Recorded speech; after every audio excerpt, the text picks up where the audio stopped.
តោះនេះតើគ្នាចាំអត់មើលលទ្ធផលនេះជាកដងរបស់ខ្ញុំកាត់ប្រើវាពីកដងទឹកក្រូចដល់ទឹកក្រូច1លីត្រខ្លះហើយយើងចោះប្រហោងវាមក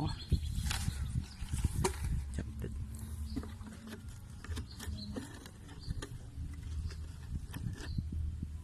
ហើយយើងធ្វើការដាក់កន្ទក់កន្លះស្លាបព្រា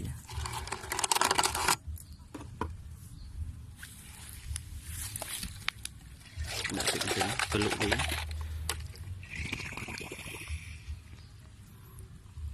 េចវាជុលទឹក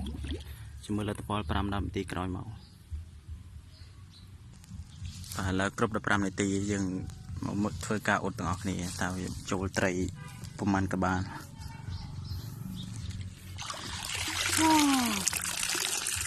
4-10ក្បាលជាង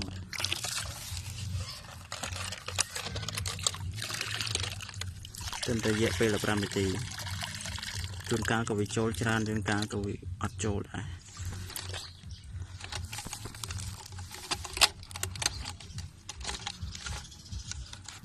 មួយរ៉ូបដើម្បីចាក់ត្រីចេញ